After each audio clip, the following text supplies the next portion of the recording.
This is the Wait For It podcast. Hey everyone, welcome back to the Wait For It podcast. I'm your co-host Phil Barrera, aka Phil the Filipino. And I'm your other co-host, Mr. Eric Almighty. And for What Did I Miss? Returning in 2026, we have two great guests to kick off the year. It is another year, another month has passed by, and we are back with another episode of What Did I Miss? Yeah, there was a little bit of a rearrangement in terms of the episode lineup, but What Did I Miss still here, set at the back end of the month. So we can talk about any pop culture stories that we missed in the month of January. Usually people associate January being a little bit of a slow month. Not this month. There was a lot that happened here in the world of pop culture. And as Eric alluded to, we brought in two amazing guests to discuss all of that here this month. And we have a returning guest and a first-timer. Not a first-timer to the podcast, but the first time they've been on since their Creator Spotlight episode. So first, let's introduce and welcome back in Ryder. Rue, good to see you. Thank you so much for joining us here tonight. And how are you doing? I'm doing fantastic. Thank you for asking, and thank you for having me again. Yeah, so excited to see you here. I got a lot of fun TCG talk out of the way in the beginning of the episode. Thanks to our other guest, again returning, Vintage, formerly known as Macaroni. I don't know what to call you here. You're acting all different here in 2026. New year, new you, I guess. But Vintage, good to see you. How are you doing tonight? I am wonderful. I'm excited to be back as a guest. And yeah, I get to hang out with you guys. So it's going to be fun. Yeah. So we're going to have a lot of fun here. And then, of course, we wrap up with a game. But we'll get you covered with everything when it comes to the world of pop culture in the month of January. But yeah, if you are brand new to the podcast and this is the first episode you ever checked out, and this is our most casual and fun episode that we do. So make sure you stick around to the very end of the episode. We'll let you know where you can find everything related to the podcast and also for Vintage and Rue. But Eric, anything else we need to go over before we set the initial order in which everyone is going to be going here today? There are some changes, Vintage, as far as how we decide this. Eric? Yeah, so, it used to be just simply a wheel. Now, Phil will find things like this to mix in there. And, we'll go over that. But for those of you guys that have maybe never listened to an episode before, we catch up on the latest in pop cultures in the last 30 days. So we're here recording right at the end of January with a couple days left, which means we might miss the biggest news that's going to drop on the 30th. The last 6 days. Yeah, it is what it is. So with that being said and out of the way, you're probably wondering, if you're watching the video feed, why are there horses on my screen? Just like our guests are wondering. Well, we are going to use this to figure out who's going first. Sponsored by Hims and eBay. You're going to ignore the ads on this. They're not sponsoring this podcast, but we are going to have a race. And we're going to make it really easy. When we had a wheel, we would just say 3, 2, 1, spin that wheel. Instead, I will count down the same way, 3, 2, 1, and instead we will say race those horses. And that cadence will continue, but the statement might change depending on what Phil has put on our screen. If you weren't here for Thanksgiving, it was Indians and Native Americans. So I just find out as we go. Horses, though, almost always here. All right. Well, if you're ready, Eric, you can take that countdown, and we'll see who goes first. All right. We're all going to unmute, and I'm going to count down, and we're going to say it. 3, 2, 1. Race those horses! All right, and we are off to a quick start. Vintage is off to an early lead with Rue now coming up from behind. Here I go. Rue is up to a lead. Is anybody going to catch up? Vintage at the last second. I did it! Look at the... Y'all weren't in the race. Where were you? Were Eric and Phil in there? It's rigged. Me and Eric weren't in that at all. We were not competitive whatsoever that entire time. That was crazy. All right, Vintage. Well, you were first then. We'll throw it over to you. What did we miss in January 2026? It's got to get used to saying that. Oh, goodness. Yeah. So I was just going to talk about the Stranger Things finale. I don't know if you all had an opportunity to watch it, or it sounded like it wasn't your vibe, but it's an end of an era. The show was on for a little over 10 years, and there's a lot of mixed reactions about it. And specifically what I wanted to talk about was I watched the documentary, and I, as a fan of physical media, I love watching behind the scenes documentaries.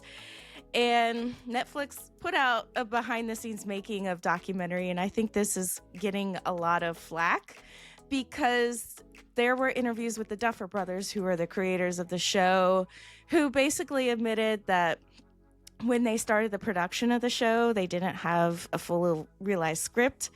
From my understanding, this could be like possible or not completely out of the realm of possibility, but if you did watch the final season, there was some criticism as far as like the cohesiveness.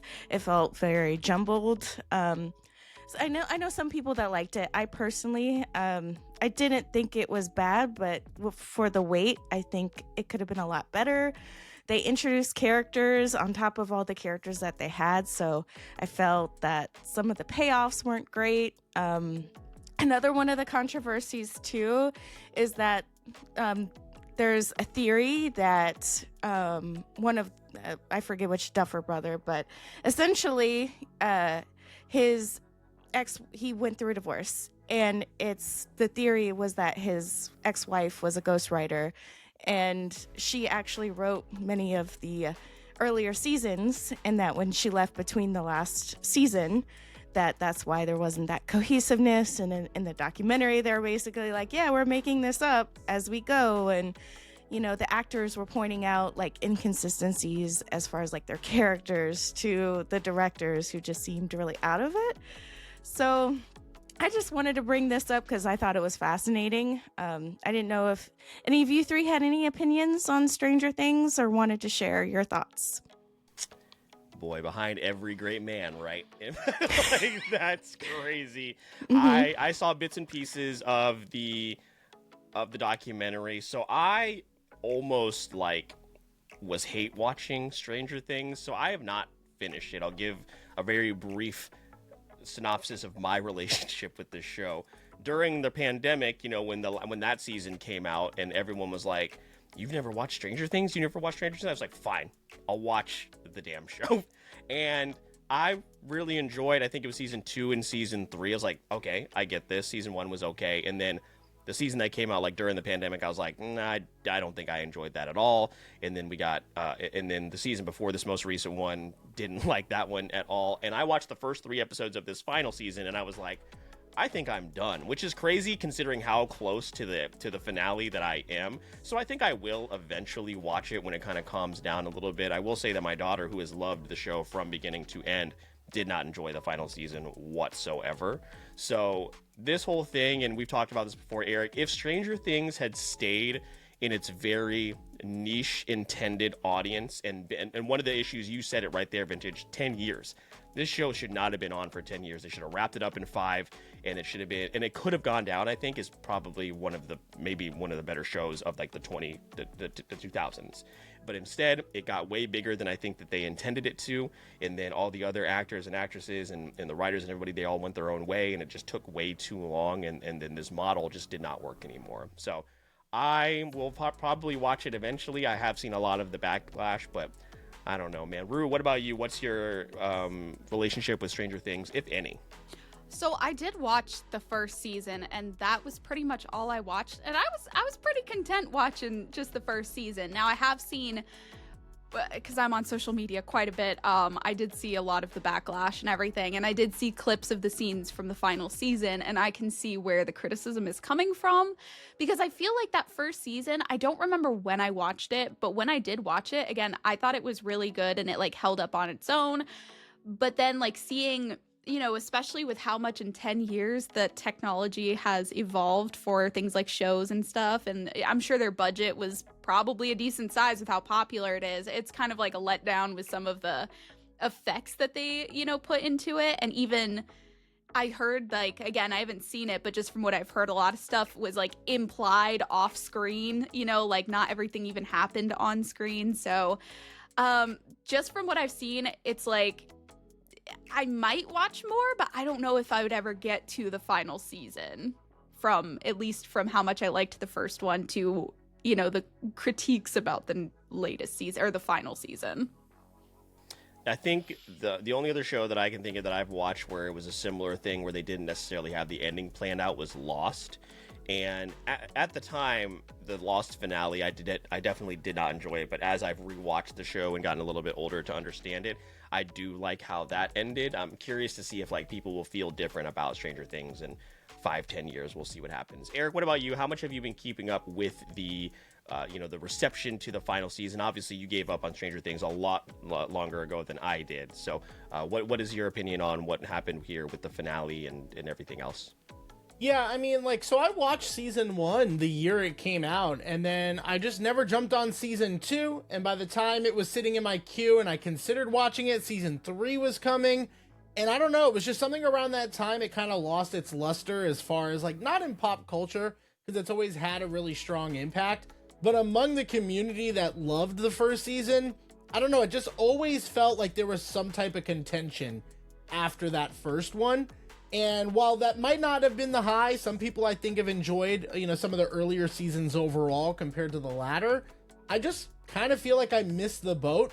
And by the time I even considered jumping back onto it, too many people were complaining about it. So I don't know. It was really odd of a time frame for me to have just, again, started it when it first came out, enjoyed it, and then just missed the boat to jump back into it. But I gotta say, like, based off of what I've heard about how the show ends and just how long it's taken over time, I am kind of glad I missed it. Like, I get the gist, I think, of what the show meant to the world of pop culture without having to dive into the man hours of actually watching it and or being disappointed by another show's finale. I mean, man, can we just have a common trend where shows end well? It just seems like it's Game of more Thrones. than likely.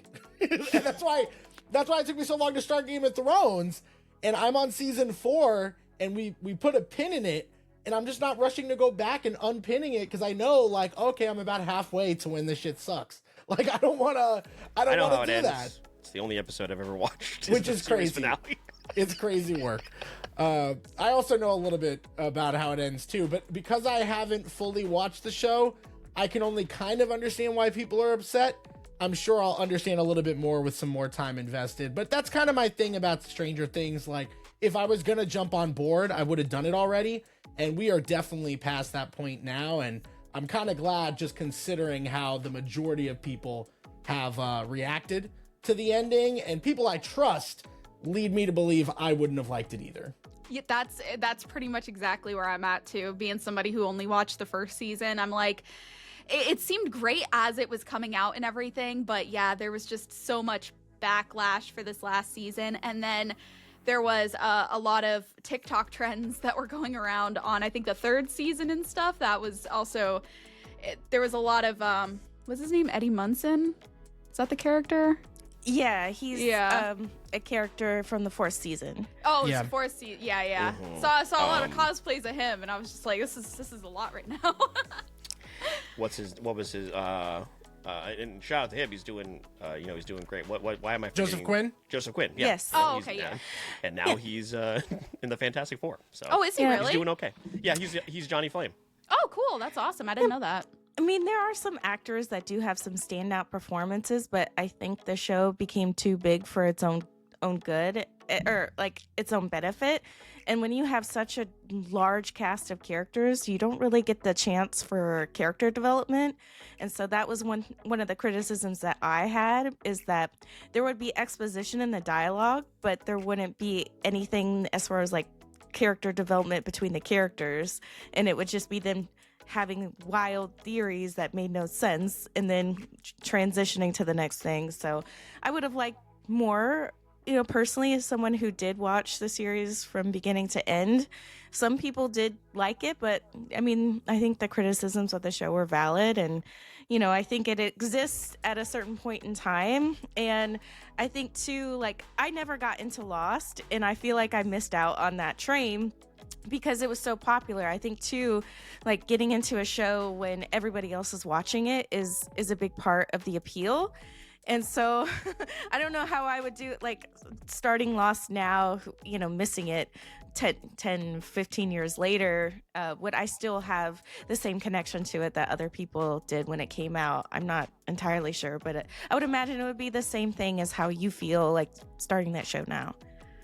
Didn't they say like Winona Ryder, she was like really good in that first season and stuff, but I heard that she didn't like really do much in the finale or something, or they wanted changed something. That character so much. They between did. Season. She was acting her I loved ass her in the off first season. In season 1, She was great. Is so good in season 1, and then they just kind of like again they changed how so many of those characters work, and then by the end, again, everything that I've seen from like the finale, it looks like a damn Marvel movie. I'm like, how did we get here? This was a small town like story, and that's what was so charming about it, is like a lot of people, it reminded them of their childhood. Like I didn't grow up in the 80s, but I did grow up riding my bike around town with my friends and playing the games and stuff like that. So, and then by the end, like Nancy is like wielding an AR. Yes. AR-15. It is the Avengers. You're totally right there. So, like I said, if it had just stayed in its own little bubble and been this niche show, I think it could have been an all-timer, but it was just a victim of its own success. And that's a really good point, Rue, about the cosplay is, Eric, in that first few years of when we were still going to MegaCon, Stranger Things everywhere. Cosplay, merchants, vendors, all that stuff. And now you don't see any of that anymore. Yeah, I think you can really tell how a show is doing based off of the circles that the communities are around, and that's like the convention scene and local events that you kind of see people dress up, or at the very least talk about stuff, sell merch for. And Stranger Things has always had a presence, but it's never been like huge. This is completely different, but I just started watching season 2 of Has Been Hotel, and I loved the first season, but I kind of forgot that it came out, and then I heard nobody talking about it, and I'm like 3 episodes in, and I'm kind of like, oh, I'm having a good time, but like I kind of understand maybe why. So it's I don't know if that's a little bit of a hot take. I got a lot more to watch, but it's sometimes you can kind of tell with a show where like Has Been Hotel went on my radar because even though I wasn't watching it, everybody was talking about it that first season. And I just think that's like extremely important for a show to really have a lasting impact. Stranger Things will have that, but I think there's a little bit of an asterisk to it. Yeah, I think it's going to take some time for people to start remembering the good, because the bad is so fresh on everybody's mind. So again, give it a few years. Like again, the people that love Lost are, we're very high on the show now, and it just took time, unfortunately. So we will see what happens when it comes to Stranger Things. But Eric, let's get to. What could this be? Just every time, man, I'm just like so tense because, all right. Oh, wow. I was a swimmer in high school, so maybe I have some bonus points there. Maybe you have an advantage. Maybe. Man, You got it. I got the green hair from the chlorine. Look at that. Look at that and it just tan I says got going on as well. You can't even see the R. It's just the R is just Ooh. Okay, well, if you don't know what's on the screen, we're gonna be swimming here. We're gonna be swimming. Yeah. So I mean, 3, 2, 1, and I guess let's go swimming. I don't know. just keep swimming, Eric. Just right keep. there. Oh, just keep swimming. Keep Yeah. swimming. Just keep All right, swimming. that sounds pretty good. That right. sounds pretty good. All right, guys, we're gonna do this. 3, 2, 1. Just keep swimming. All right, Come on, swimmers come are in on. the water. We got a pretty close oh, race it's here so pretty- far. Oh, Eric is pulling. oh, I am falling way by. Oh, What are we doing? Oh! I was biding my time. Ain't no way. Call an ambulance, but not for me. Okay, forget Look that at part that. where I was a swimmer in high school. Forget that part. Joke's on y'all. I'm a terrible swimmer. I cannot believe that I won that. It's more so of not drowning than it is swimming for me. But let's do this one because there'll be a lot to talk about, and because there are so many different things that went into this piece of news. Let's talk about this Ubisoft thing that happened a couple of weeks ago. Ubisoft has canceled 6 games, including the Prince of Persia Sands of Time remake, and they've also delayed 7 other games to, quote, to ensure enhanced quality benchmarks are fully met. This is an article from VGC, which is Video Games Chronicle. As part of a larger announcement that is conducting a major organizational, operational, and portfolio reset, that's company jargon for we're fucking everything up. The company also stated that it had conducted a thorough review of its content pipeline over the last 2 months. The review led to the decision to refocus its portfolio, reallocate resources, and comprehensively revise its roadmap over the next few years. Ubisoft said its focus will be on, quote, a return to exceptional levels of quality on the open world adventure segment and to step change the group's position in the games as a service native experiences segment. As a result of this, Ubisoft says it's discontinued 6 games that felt did not meet the new enhanced quality, as well as a more selective portfolio prioritization criteria. Again, a bunch of jargon for the stakeholders and all that. So again, Prince of Persia: Sands of Time was canceled, which is a remake they've been working on 4 years. I mean, they poured millions of dollars into this thing. It was a game people were very excited to get remade. Again, the trailer that came out a few years ago left a lot to be desired, so people were a little worried about that. And this also probably means, Eric, that the Black Flag remake has been pushed back as well. It's not been fully confirmed, but it's something that, again, continues to just not come out. I'm sure that new Assassin's Creed horror game is probably one of those games that was pushed back that I was very much looking forward to, as well as a lot of other people. And I just wanted to kind of talk about this fall from grace from Ubisoft. For years they've been under scrutiny for just kind of having a lot of copy and paste games. Of course, the Far Cry series, the Watch Dogs series is basically dead, which is a really real bummer because Watch Dogs 2 is one of the best open world games ever. And not enough people played it. But then, of course, we have the Assassin's Creed games, and then they obviously put out Rainbow Six and all of those titles as well. So I wanted to talk about Ubisoft and see, have any of you guys played any of those Far Cry games? There's The Division is under this umbrella. Again, Assassin's Creed, Ghost Recon, Rainbow Six, all of these other titles. And it seems now that they're just like, okay, what we're doing isn't working. And again, to cancel a remake that, again, was a lot of people were looking forward to in Prince of Persia, and also just be like, this sucks. We're going to go ahead and just stop working on this altogether. So Eric, I'll throw it to you first. What do you think about the current state of Ubisoft, especially since you are about to be an Avatar's Frontiers of Pandora streamer exclusively? I don't know if you've broken that news yet. No, I haven't broken the news. I don't plan on being dressed up in all blue quite yet.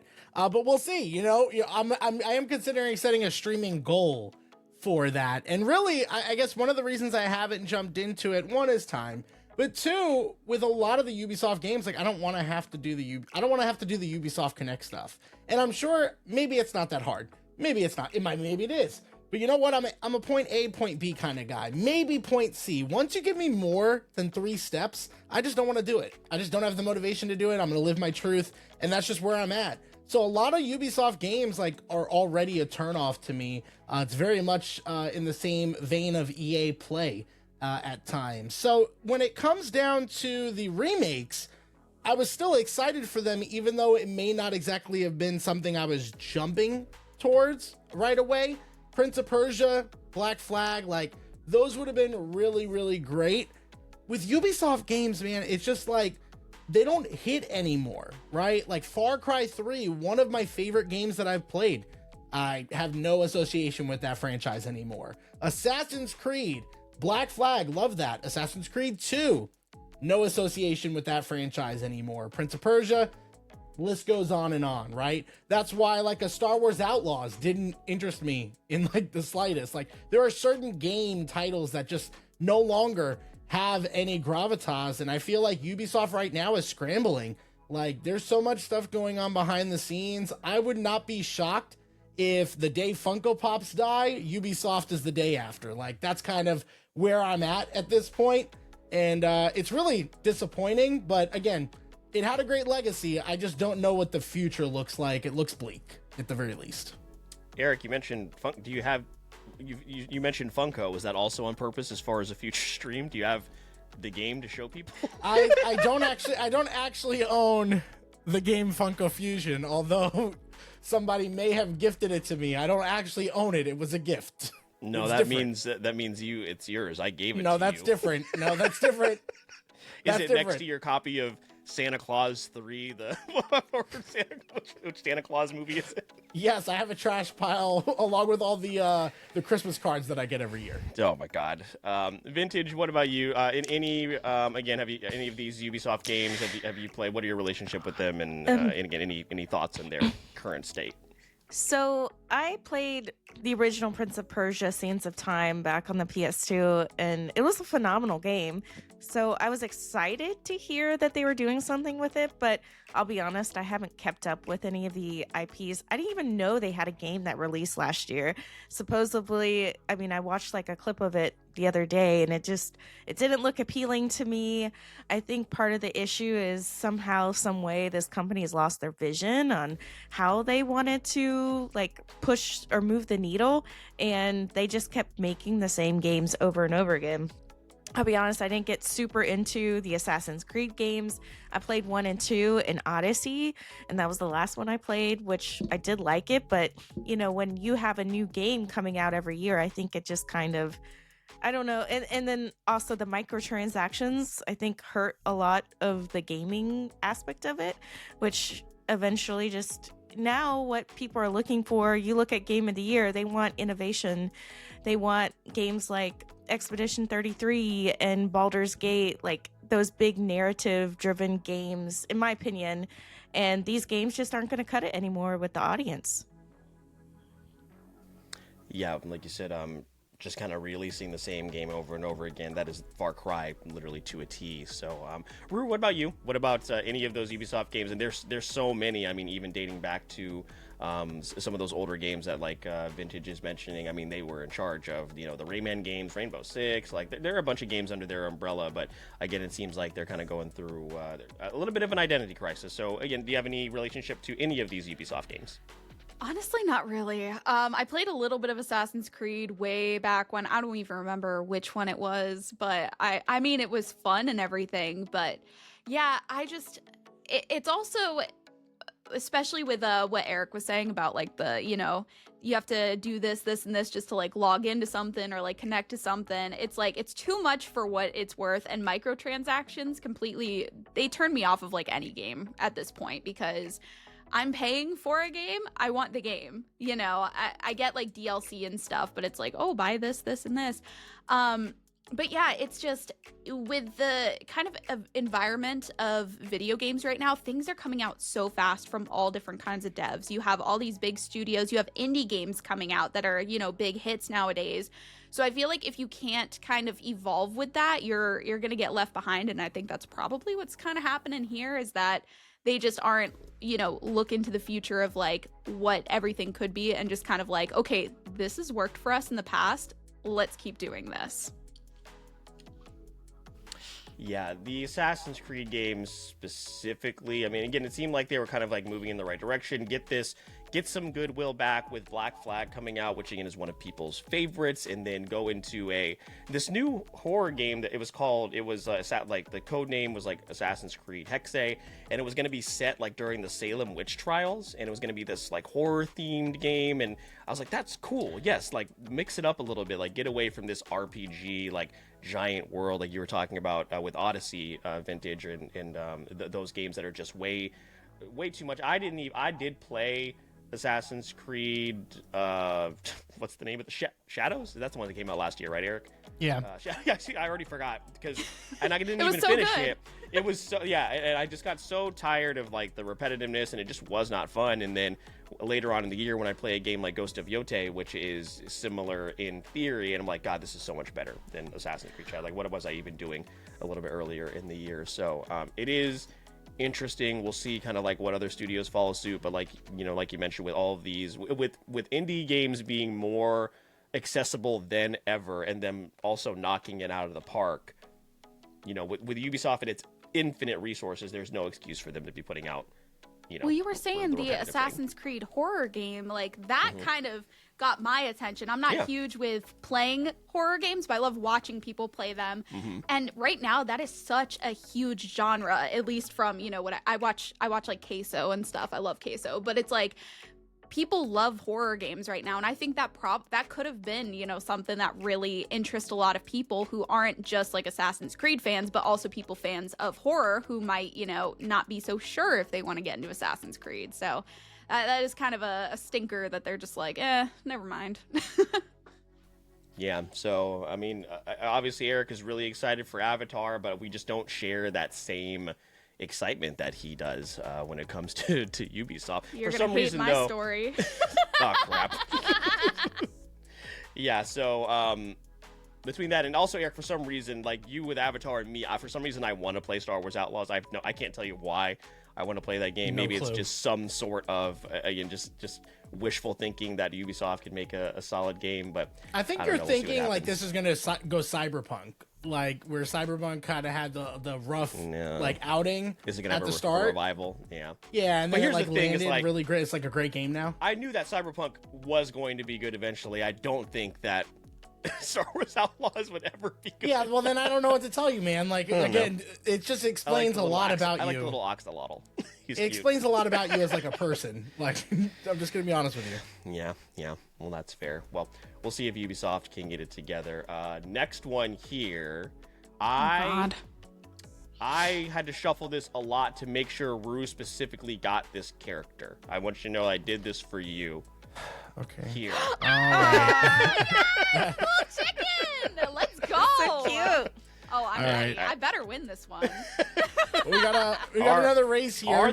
Is the chicken going to betray Rue here? You already bragged about being a swimmer, so that didn't go well. Well, what you don't know is literally, sorry, a little tangent. We just cleaned the area for our chickens the other day, and chickens don't like new things. So me and my husband spent 20 minutes yesterday chasing one chicken around our backyard to get her inside so that she wouldn't get attacked at night. Mm-hmm. They are fast. Wow. It's awful having to chase them because they're sneaky too. So we'll see if this chicken lives up to it. Yeah, and I'm a sheep, so like I think I'm gonna probably lose this one. So we're just gonna lean into the rooster chicken aspect of it, guys. We're gonna count down. I'll count down 3, 2, 1, and we're all just gonna say cock-a-doodle-doo. I was literally thinking that. I was cock-a-doodle-doo. Okay, guys, that's the best I can do here. We're gonna do it now. Actually, 3, 2, 1. Cock-a-doodle-doo. Come on. They're moving at a very holy shit pace right now. Neither one of them are moving really very fast. Come on, towards in the air. Give it to me. Let's go. What's going on? Didn't even finish the race, just sat down. She has to lay an egg. Leave her alone. Didn't even go to the finish line. You were robbed. You definitely laid an egg on that one. That was crazy. Oh my goodness. I let you win. It's fine. Yeah. Humble Lord. rooster. All right, Eric, what did we miss in January 26th? Listen, I'm going to go with maybe the biggest news in gaming, and then also the more recent one with the Xbox Developer Direct story. Obviously, there were a couple games that were shown off. The biggest one was Fable. So Fable is coming in here, and we are going to be expecting that in autumn of 2026, and that's going to be for PC, Xbox Series X and X. It's going to be for PlayStation 5, so everyone's going to be able to enjoy this game. It's a first-party Microsoft game from Playground Games. I guess this is the same developer that normally does the Forza games, and is going to be taking the mantle from the original production group that did Fables 1 through 3. This is going to be such an interesting game to release this year. I feel like it's one of those games that you genuinely didn't know was coming. And now that we know, there's a lot behind it, and there's a very expansive vision behind it. I can't help but get excited, but I really want to know, like, is this going to be something that everyone is looking forward to, or does anybody have any reservations? People are already finding stuff to complain about, whether it's the character customizations or the fact that they might use cutscenes ripped from The Office. Again, it's going to be one thing that you like, 2 things that you hate for some people. For me, I can't help but just be overly excited about the potential here, although I have my own reservations as well. So I'm going to throw that out there. Vintage, why don't we start with you? Did you hear about this news? Did you play the Fable games? And are you excited about this in any way, shape, or form? Yes, so I've played all 3 Fable games. So I wonder if the reservations people might have. I don't know if anyone remembers when the first few games came out, but the original developer of Lionhead Studios, his name was Peter Molyneux. He hyped up these games so much that I don't know if it was the original intent or things changed, but he basically promised a game that couldn't be delivered. And so there was discourse amongst fans when they got the final product. I mean, I don't remember the exact, everything that he promised, but some of it was just so unique and it got people so excited. But for me, I thought that the games were enjoyable. I liked, it was simple, good and evil. Like, you did too many evil things. You look evil. And it had a charm. Like, I was gonna say, they would say the term chicken chaser in the game, like chicken chaser. That's what I thought when, the little chicken went across the screen. But no, I'm excited. I don't know too much other than, what initial trailer was posted, and I'm gonna keep an open mind, and I'm probably not gonna read in it too much because I do want to be surprised. I'm excited to see what they do with the IP. Yeah, it's going to be exciting overall, I think, for most people. Also, gaming fans right now are having this weird negativity trend going on. Ever since the Game Awards with High Guard, this episode will have released after the Monday that High Guard comes out. We're actually recording the night before, and I'm just going to say it, okay? I'm just going to say it. It's probably going to be at least good. I don't know if that's going to be a great game. I think it's going to be at least good, and it's the fact that it's got so much free advertisement from its placement at the end of the Game Awards to literally nothing until this past week, with just the community shitting on it the entire time. I think it's going to have a really great outing, and we will see whether or not the game is good, but I think so many people are just excited for some sick reason to jump on the negativity train. I feel like it's not that strong with Fable, but I've definitely seen some people bring up issues. I think for me, I love that classic Fable look, so the game objectively looks good, but I kind of miss that classic look. Also, I gotta say, I don't know that I was ever inspired by the Fable combat, but for this one, I don't get too excited from seeing it, although I also felt that way about a game like Hogwarts Legacy, and I found a lot of fun in that combat when I was a little critical at the forefront. Rue, same questions to you when it comes to Fable. Did you play them? Did you hear about this? Are you excited in any way? I have not played them. I've heard of them, know nothing about them. But I did look up an article, and it does say, wait, where's the dog? Bad news, there is no dog in the new Fable, sorry. So that's really disappointing for you fans out there, that there is no dog. But I guess I didn't know that. That is sad. I'm sorry to break the news to you, my bad. But one thing, just kind of in a general of what you were talking about with people just jumping on the negativity train for things, it seems like a common thing.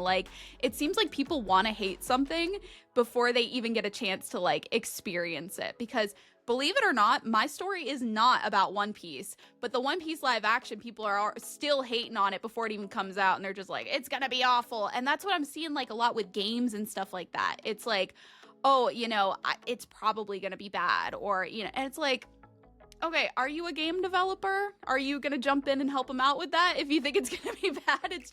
It's so weird, the negative criticism before anything comes out, or even sometimes when just the idea comes out. It's not even there's no gameplay or anything, and they're just yeah, so here's we're gonna come out with this game, and they're just yeah, it's gonna suck. And I'm where are you getting this information from? But now that I do know that there's not going to be a dog in it, I will say that my expectations have been lowered quite a bit. that's exactly a statement that has been made by a real person. I guarantee you that. But yeah, no, Fable, the things that this game has done in the past has always been really unique. It's always been very story and decision driven. So there's going to be over 1,000 NPCs, all with different unique circumstances and situations. You're able to talk to them. You're able to, and this is Phil's thing, right? Phil wants to marry somebody, have a bunch of kids, get divorced, and then buy all the homes in the land and then make her homeless. Is that correct, Phil? Yeah, and I'll also buy all the businesses so she can't get a job. Yes, correct. And the game is going to let you then talk to said ex-wife, and she will remember that you did this to her, right? So, Phil, maybe you want to talk about your excitement about Fable? Yeah, and we'll also have to call the police force because there's no loitering in my businesses as well. So she's going to have to, like, move it along. I don't know what you're doing here. So, yeah, Vintage made a really good point because keep Peter Molyneux away from any project that you're ever doing. Again, he's behind Fable. He was behind, like, some of the just crazy things in the past, like What's Inside the Cube and Goddess or Godus, whatever it was called. He's a con artist, man. So I think because they had to get so far removed from that, I think that's why people are excited now, because they're like, we're ready for more Fable. Remember there was supposed to be a Fable that came out on the last Xbox? Never happened. Yeah. People are wondering now, like, what is this going to be? Are we resetting the clock? What are we doing? It doesn't matter. As long as it's going to be the amount of fun that it looks like it's going to be and the amount of work that they put into it. Here's the thing. I don't think this is coming out this year. Autumn 2026 is, for that large of a game, I think is pretty ambitious, but we'll see. I mean, I guess it depends on how long they've been working on it, but it does look like a game that's going to be a whole lot of fun. I already told you, Eric, I'll probably buy that on my PS5 because that's where I'll spend the most time playing it. So I am cautiously optimistic for this. It looks like a lot of fun. And that's a really good comparison because while the story for Hogwarts Legacy was very much lacking, gameplay was on point, man. Like, if they add co-op to the next Hogwarts Legacy or the Hogwarts game, I'm all about it. I'll be very excited to get into that. So while Fable 3 is the only one I've played, while it's like, again, like you said, the combat's not anything to write home about, I think all of the other stuff as far as world building has a chance to be really fun. And if it does come out this year, I think it would be, if it delivers on, I think at least maybe 85% of those things, I think it would be a contender for Game of the Year, especially, again, as we don't believe that GTA 6 is coming out this year. So I think it's a good year for Fable to come back, and hopefully they're able to deliver.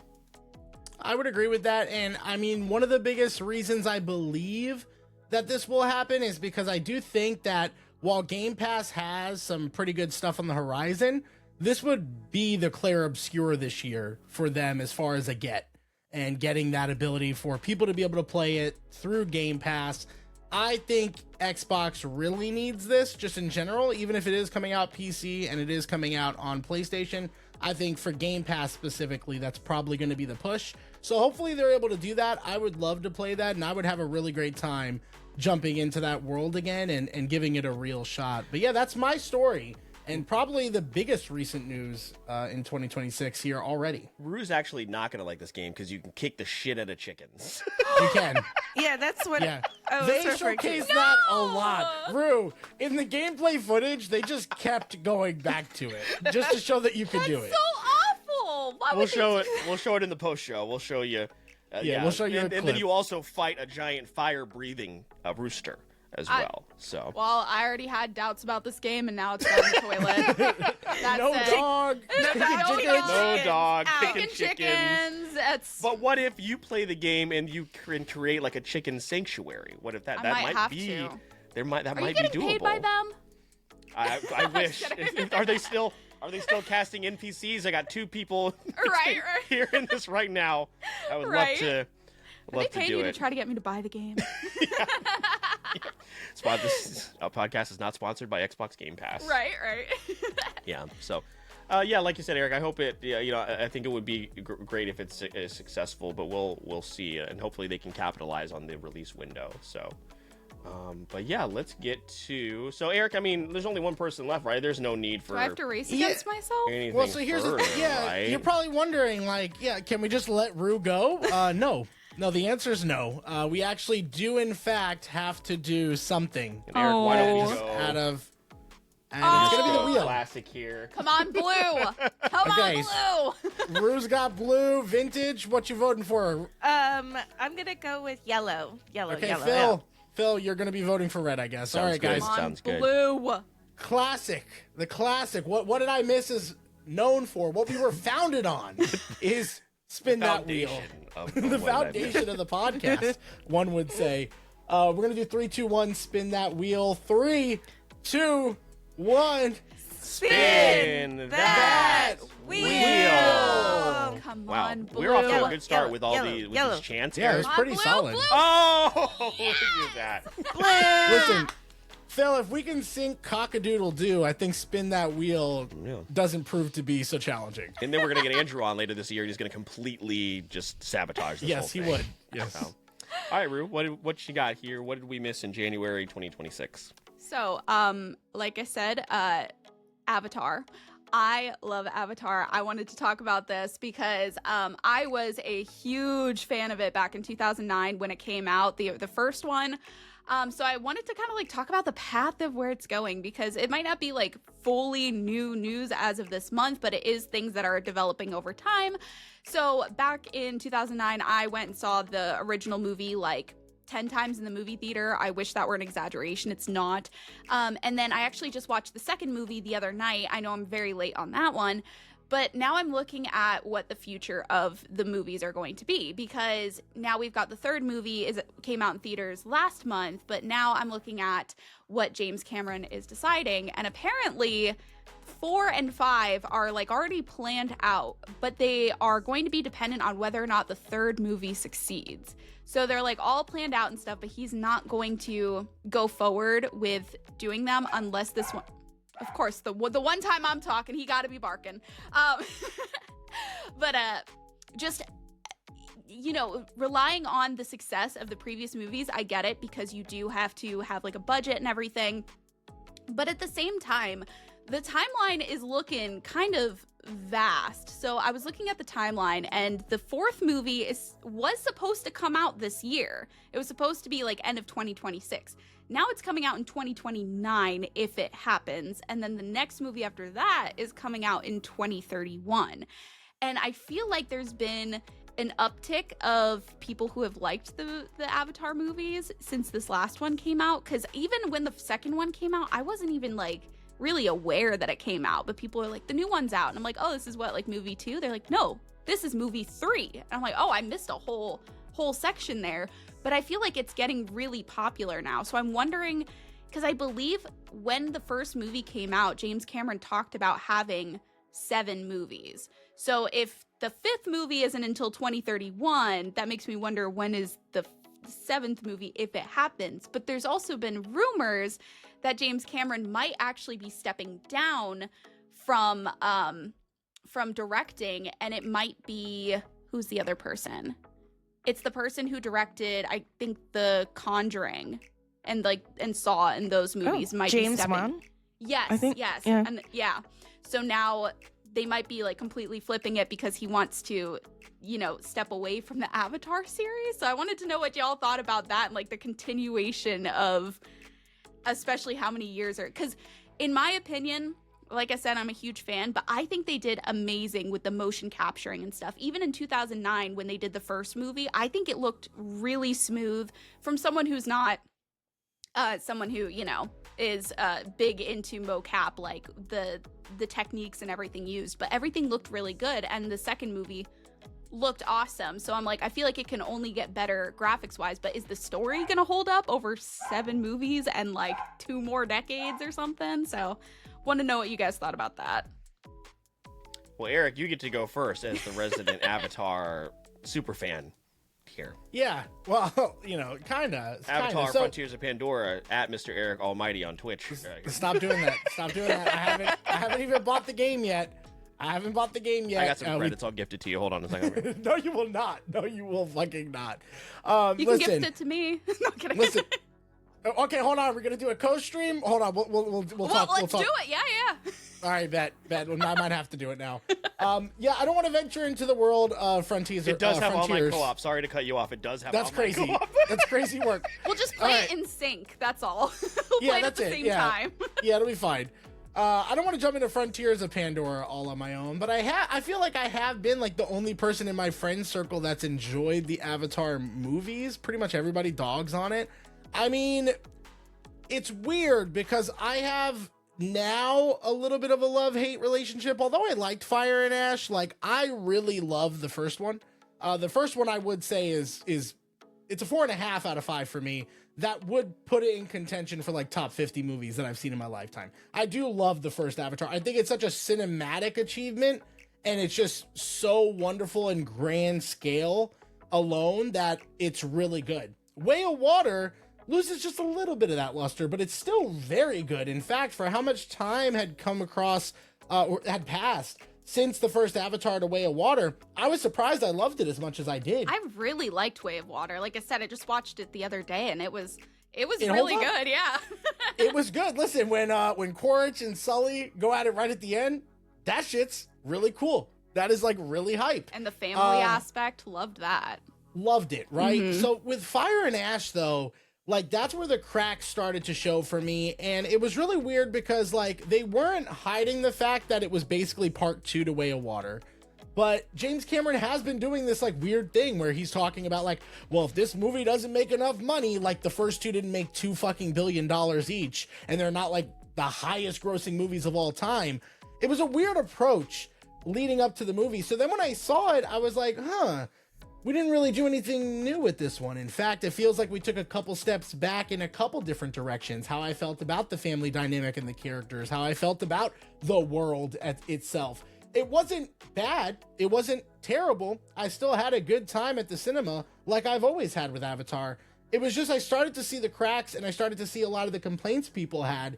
And I was like, yeah, there's a little bit more validity to it in my eyes. As a fan of the franchise, I can acknowledge them. So for me, I'm not like dying for more, but Fire and Ash definitely sets up for more to be done. It's not the closure of a story. It feels like we do need to continue this. I just don't know if I want to be a part of that, if it's going to be more of the same. So I would actually kind of embrace a little bit of a change here, because it does, Fire and Ash feels a little stale for a franchise that's guaranteed at least $1 billion every time it releases. I would like to see a little bit more from my movies. It just feels like they expect the same return while giving less, and that bothers me. Yeah, because like I said, I haven't seen the newest one yet. I'll probably wait until it's on streaming services. But again, it's like if he just stops because he, 4 will happen if this movie does well, and I'm sure it's doing pretty well. But it's like if they just stopped it, it's like there's, from what you said, there's not really a conclusion to the story. So it's like, I just hope that wherever he does end up stopping, whether it's completing all 7 movies that he wanted to do or however many, I just hope wherever it is, even if it's in between, that there is some conclusion, and it's not just like, it's all up to interpretation when he already had like the story ready to go. Yeah, and it's tough because I believe the reports had indicated that it spent at least $400 million. It had a budget of $400 million. And like the rule of thumb is a movie needs to make back at least 2 times what the budget was. This movie worldwide is approaching the $1.5 billion mark. So, I mean, the money is there. Which is a down performance for Avatar, which is crazy. Yeah. Which is crazy. But I think what people forget when it comes to Avatar is this is such an international movie. Internationally, Fire and Ash has made $1 billion. So most of that money is coming from international markets, not the US, not domestically, where a lot of us are talking about it. The more interesting conversation is whether or not this franchise has like pop culture impact. I would say it does, but I also do kind of see the argument elsewhere. So that's probably the more interesting discussion that a lot of people in the pop culture world are having, more so than like, are we going to keep getting these? Because I think we are going to have to keep getting them. They're under the Disney umbrella now. And whether it's James Cameron or James Wan, who, like, I'm not surprised to hear that name. He's in charge of fucking everything. If he's not directing it, he's producing it. Like, his fingers are on everything, good and bad. Life is going to find a way. And when there's money involved, it's definitely going to happen. Oh, yeah, absolutely. Well, yeah, I mean, it makes sense he wants to step away. He's 71. Oh, so is that he? means in 2029, he'll be 74, probably primed for a presidential run. But other than that, other than that, like I'm not surprised he wants to step away from these. It's so frustrating to be like, it only made 1.5 billion. I think it's time to walk away from Avatar. Yes. Insane. It is weird though, because like from him as a director to some of the cast, like the cast is getting older. So Sigourney Weaver plays a child. Why? Why are you doing that if this movie is gonna be like there's gonna be more with that character? Still wearing in a 10 Stanford years? sweatshirt. I understand the technicality of why they did it because of the character, but they absolutely could have had somebody else do it. 100%. And they might, God forbid, I don't wish death on anybody, but once you get older, like you start talking about it, like again, 10 years from now, I don't know if some of these people are here. Yeah. Like, that just happens, and like people pass away when they get into their 70s, 80s, 90s. Like if this movie is going to be happening into your 70s, 80s, and 90s, you probably are having some type of contingency plan. For James Cameron, I would assume that's definitely come up once or twice, with how much money this Sigourney movie Weaver and is franchise has made. 76. Yeah, she's up there, man. Really? She looks great. No, looks great. And listen, there might be an elixir that they have that keeps them alive that long. They're getting it from Pandora. They found something up there. Yeah. That would be crazy to find out that they're mining it from a planet. Yeah, right. That'd be crazy. The whole point of the story, and they're just like, yeah, never mind. As someone who has only seen the first one, and I'm not going to watch any more of these on my end, is it still an allegory for colonization, or have they moved on from that? It's no. Yeah, it is.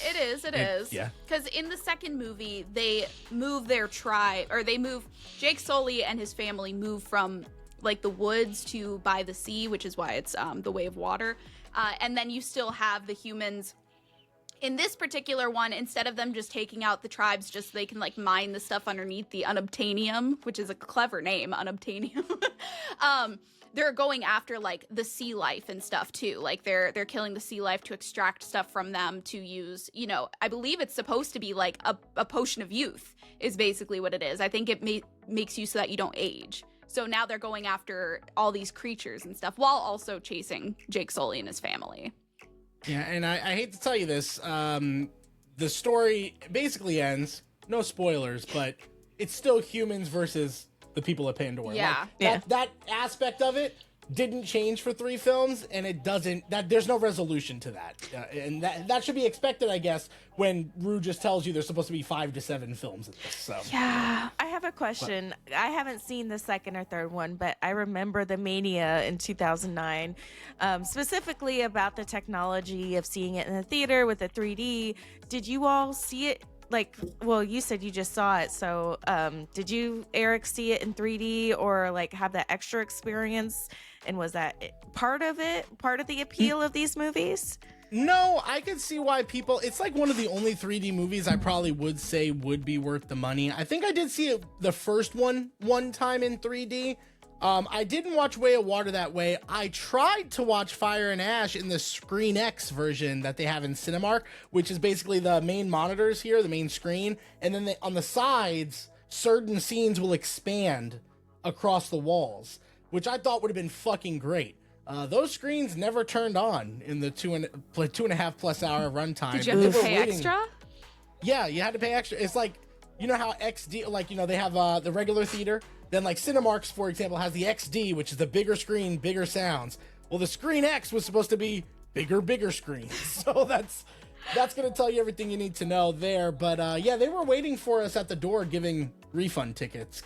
Oh, that's good. Oh, yeah. At least you got your money. We didn't have to ask, because I was pissed. I was like, I was hyping it up to the family the whole fucking week. This could be the and coolest about 30 thing ever. minutes in, and I knew it doesn't do it for the whole movie. And I understood that. But about 30 minutes in, I looked over and I was like, I don't think these fucking things are turning on. There was plenty in the first 30 minutes, I'm sure, that were like... I'm sure of it. There was one scene specifically that happened, and when it didn't happen, I was like, oh yeah, no, it's not happening today. So, but had I seen that, I don't know that to answer your question, Vintage, that might have bumped it up a little bit from a cinematic aspect. I think the last one especially had so many different holes in it, I couldn't just forgive that just for being cinematically beautiful. I've rewatched the first Avatar enough to know that I like that movie. I'm more worried that I'm going to like Way of Water less rewatching it a second time. So that's going to be my main concern. But that first Avatar film still holds a lot of high regard for me, and I've seen it enough times to lock that in. I can let you know, because I'm going to be watching it a second time when I watch it with Megan Aldridge, another voice acting friend, because I'm forcing her to watch it too. But yeah, I think the first movie too, because it's such a pretty movie, because they have like the bioluminescence and stuff.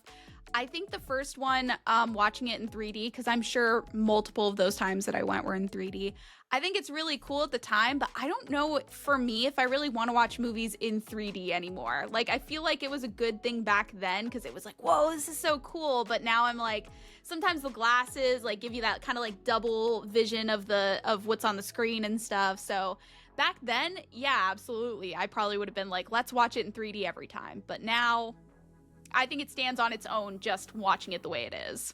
Yeah, and the movies are expensive enough, right, Phil? Like, we don't need to be spending more money on 3D movies when they all don't look like Avatar. Right, and then there's a reason why Avatar is, like, especially back in 2010, 2011, you would walk into a Best Buy or a Target. There's a reason Avatar is the movie they're playing on the big TVs they're trying to sell, right? Because it's a beautiful film. Nothing can take that away as far as the technical achievement. And we just mentioned this, Eric, on the episode that'll come out here in about a week with our Creator Spotlight guest. I can't talk when Fast and the Furious is my comfort franchise. So I cannot dog on Avatar when I'm like, when we get in Fast X2 or Fast 10 Part 2, we might never get that. And James Cameron's not even involved. So we might never get to see the finale of the Fast franchise. So at least you guys might see more movies. I'm out of luck. You make me sick, man. I just want to see the family. I just want to see my family again, Eric. But I've never seen those movies, so I don't know I don't know if they're my type of movie, no, honestly. There's no way that I could be like sit here and tell you watch 9 Fast and the Furious films. I'm just not going to do that. I'm not going to be that person to be like, well, there's 9 of them, only 3 of them are good, but you should watch all of them. That's just not something at I'm least gonna with do. And the Fast movies are so diverse in like not a good way, but they're so diverse that like you can't recommend just like, oh, if you don't like the first one, you won't like any of the others. Like, yeah. Because Phil, your favorite's like Tokyo Drift, which is like... Tokyo Drift is my favorite one. Very I like different. that one, yeah. Yeah, Tokyo Drift's my favorite one. Fast 5 and 6 are really good. Those ones are about heist, and then in Fast 9, they went to space. So there's no cohesiveness. Oh, really? Yeah. Oh, Yeah, when okay. Chris and Tyrese go to space in they drive there? in a Honda. Oh, Like, Yeah. wow.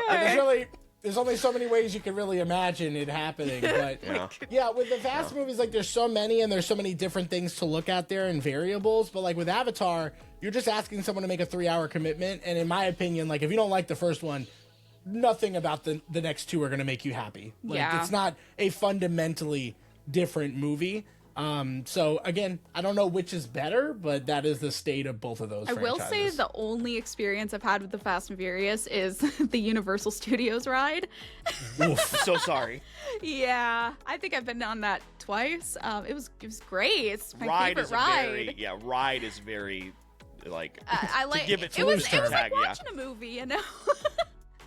Yeah, You just sit there and you shake just a like little the Jimmy bit. Fallon ride, which is Eric's favorite ride at Universal. Actually, Is it the Jimmy really? Fallon That's something I've never experience. ridden. Okay. No, Oh, I don't know where. The Jimmy That'd be Fallon a crazy experience pull, is though. his But I think favorite. they are actually exchanging the Fast, at least in California, they're changing out the Fast and Furious ride, or if they never had one, they're doing a roller coaster Yeah, an of it actual now. coaster finally. Yeah, which I as think opposed should to have just been a the original. screen ride. Like Yeah. the Cars one in California, the Cars movie franchise, they have like a roller coaster-esque type of thing, or even Speed.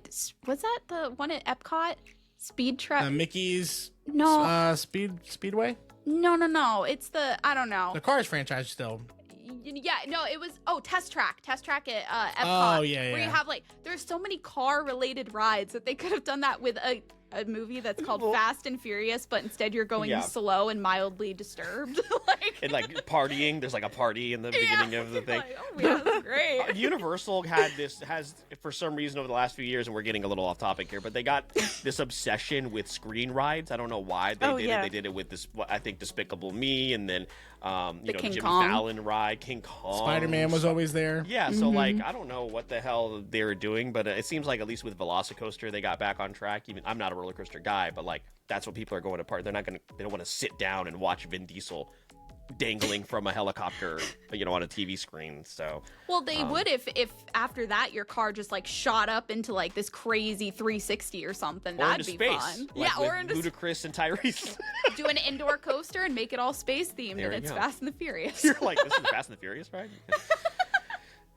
So, yeah. But anyway, it seems like, at least Avatar is here to stay. And then, unfortunately, if it only makes $1 billion, I guess it'll be a failure, according to James Cameron. So, yeah, that's such a shame. Don't know. But, Yeah. yeah, but I think that's everybody's main stories here. We will give a moment. Did you guys have any stories that didn't quite make the cut before we get to the disco roundup? Vintage, I'll throw it to you first. Any other stories you considered talking about here tonight? Yes, the second one I had, I just went through the game Dispatch, and I really, really enjoyed this game. It's similar to like the Telltale games, so essentially it was some of those previous developers that like left that company when it went under, and they have ad hoc studios. And what's interesting, I didn't know, I don't keep up with a lot of YouTubers, but there were some YouTube voice actors that participated in the game. Voice critical. Yeah. But overall, I thought it was a fun game, and yeah, I don't know if I could see Eric playing it. It might be something you would be interested in, but I know that at the Video Game Awards it was only nominated for one thing. I wouldn't say it's like my top 10 favorite, but it was fun to talk about. And yeah, I think they just released the last episode in January, so yeah, that was it. Yeah, Dispatch, I considered playing it when it released. I actually played the demo on one of my demo nights prior to it releasing, and I just could not get over the gameplay. Like, the actual gameplay, what makes it a game, and not just an animated series that you're just making choices on, like a Netflix choose your path game, right?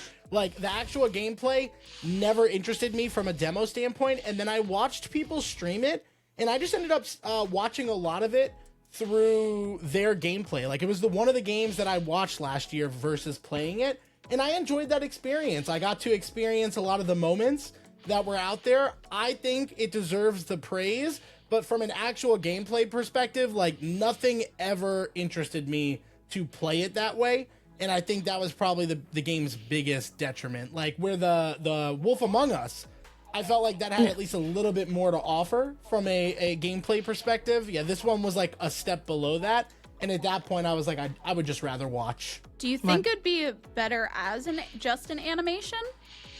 As far as the gameplay? I think if it was released as a show, like an Invincible, it would have had very similar hype action, of, I'm pretty sure. Yeah, of doing like the tropes of the superhero genre. I think it would have had a very similar reception as a TV show.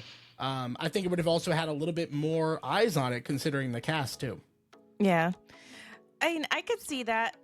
Oddly enough, I kind of got into the dispatching after a while. I wish there was a little bit more like puzzles or some type of gameplay element. I'm with you, Eric, on that. But yeah, I would have liked to see more, but I didn't mind it. Yeah, listen, keep up. I get it. It's there were some emotional beats in that game for sure. Yeah. That's the next game I'm playing after I beat Ghost of Yote, because I did buy it on the PlayStation, so I will be playing it soon. So looking forward to that. Yeah. Rue, what about you? Any stories that you considered other than the Avatar? I guess we might as well talk about some One Piece, huh? Yeah. Oh no, he's gone. He's gone. We lost him. No. It's fine.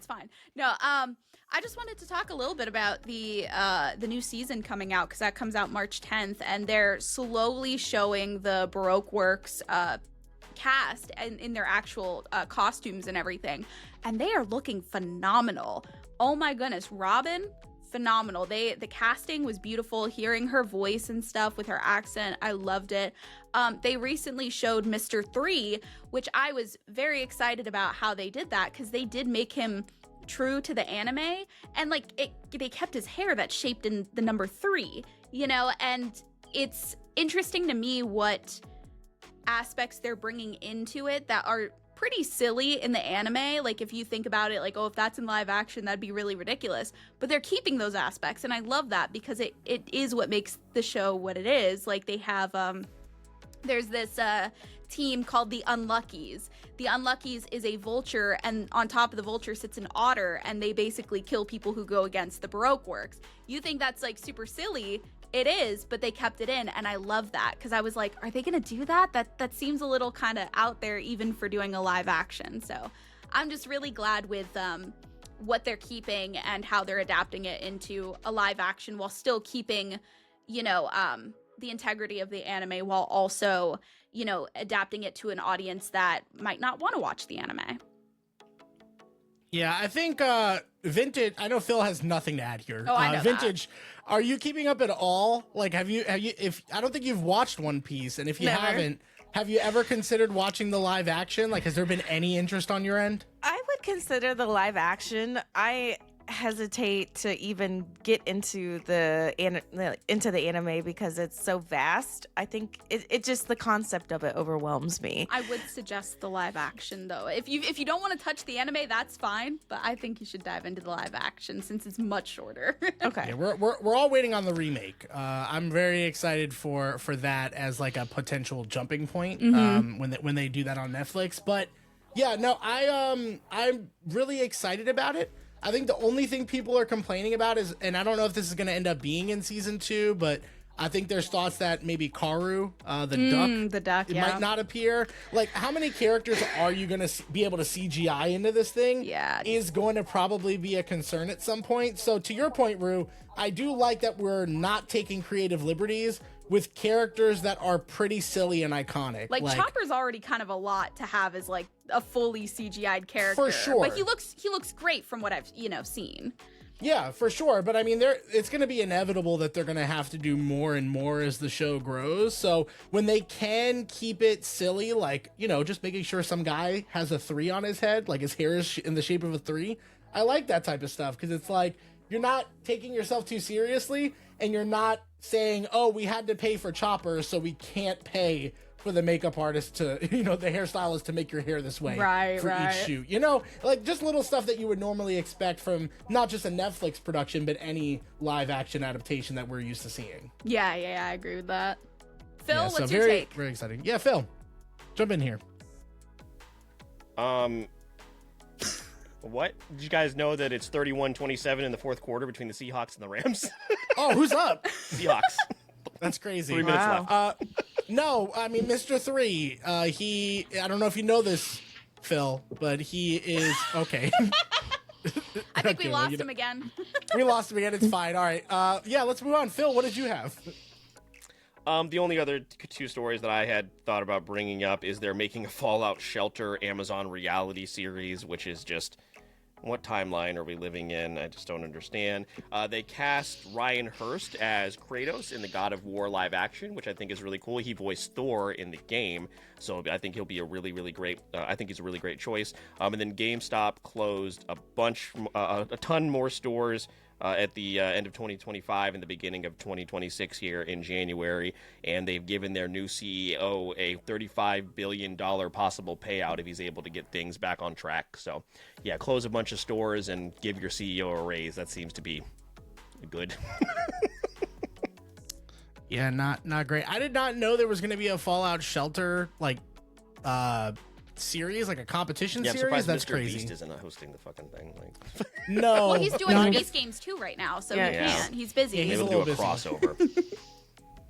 So. Yeah, Vintage, any reaction to either of those 2 stories? That doesn't really interest me as far as watching a Fallout reality show. That's not really my thing. I don't like reality shows typically anyway.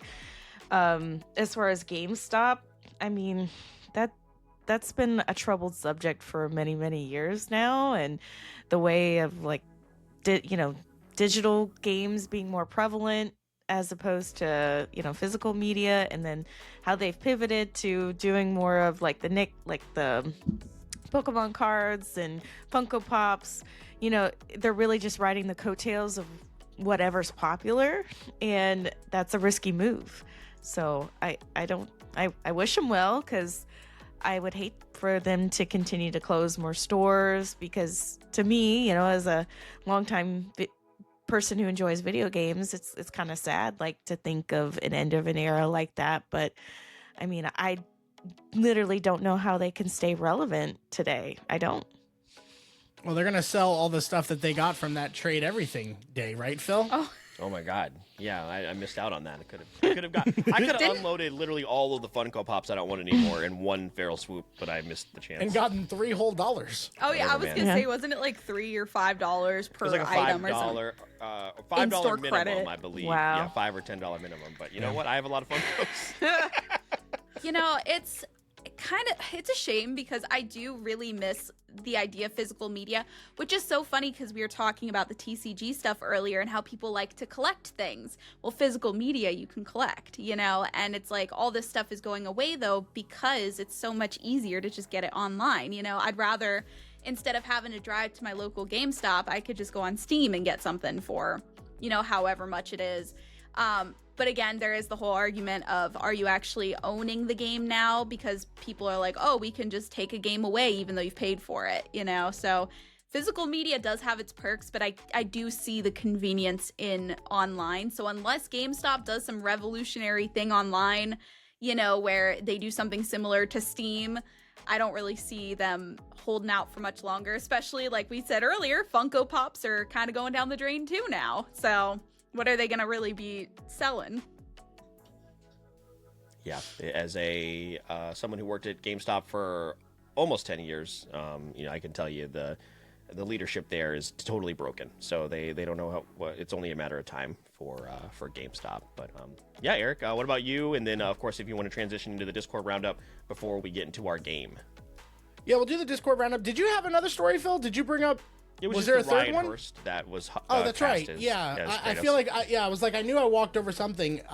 Interesting that they got the actor for Thor from Ragnarok to do Kratos, but you know, hey, he's got the legend himself backing him up. The game voice actor for Kratos backing him up. So I'm excited for that and to see what happens. I don't know about the show if it's going to be any good.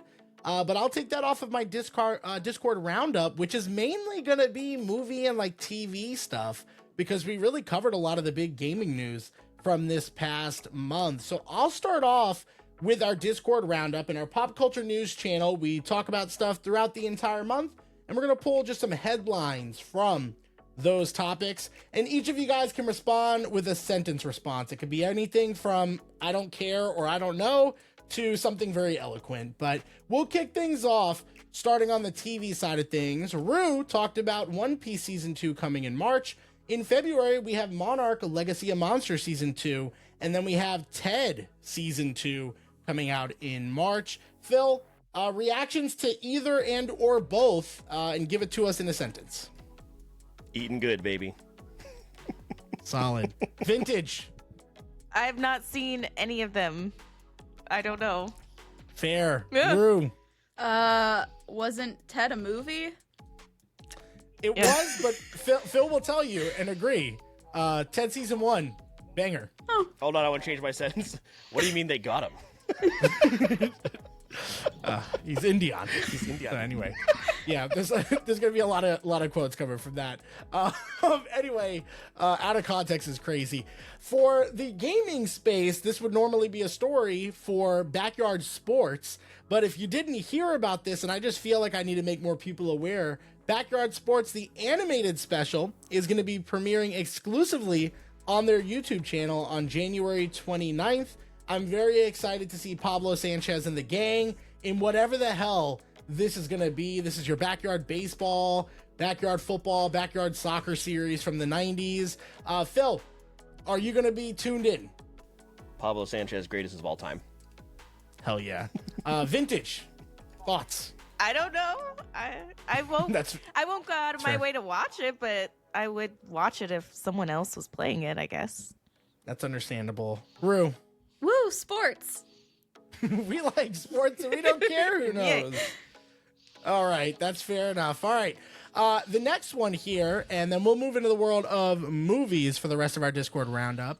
Netflix and MAPPA are strengthening their strategic partnership, and they are doing everything from a global perspective, from story development to merchandise in this collaboration. There's going to be a lot of stuff coming between the two big monsters, Netflix and, of course, Studio MAPPA in the world of anime, Phil, any reaction to this news that came out? Thank God, I was getting worried Netflix wouldn't own enough. That is very true and very sad. Vintage. I'm interested to see what they do, and I hope that they take care of it. That's all I know. Fair. Yeah. It's fair. Wish it Brew. well. Wish it well. Netflix, Yuri on Ice Season 2. Done by Call it. Mappa. Call it. That's right. Speak your truth. All right, guys, we're going to be in the world of movies for the rest of this, and let's go ahead and go down the line. Sebastian Stan is in talks to join the Batman Part 2, a movie that may or may not be a real movie. But yeah, he's in talks, and I think they are a couple of different rumors as to who he could be playing. Phil, any reaction to this, or are you still really excited about the ScarJo news that we talked about last month? Casting news in 2026, the Batman 2 is not coming. Yeah, not a good sign. Vintage. I mean, I guess I'm still interested.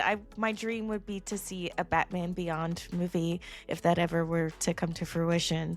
So I'm holding out hope for that. Remember sometime it was like last year or before that, we saw the stills for what that like Spider-Verse version of Batman Beyond would look like, and then nothing fucking happened. What happened there? Nothing, Crazy apparently. stuff. Yeah. Nothing. Rue, Batman Part 2, getting you excited at all? I'm so excited. I don't know who Fair. that person is, Sebastian Stan. He I hope was I hope Winter they don't take Soldier. it- they Winter don't take it Soldier. bad, but I don't know who that man is. I don't know who that man is. Yeah, I don't know that man. I mean, he's I don't know obviously that gonna be man. Harvey I've never Dent. seen him in my life. I've never seen him in my life. He's obviously gonna be Harvey Dent, right? I mean, Yeah, I mean, it's pretty clear. All right. We have our Rapunzel and Flynn Ryder in the live action for Disney's Tangled. Tegan Croft and Milo Manheim, I think is how you say it. Yeah, okay.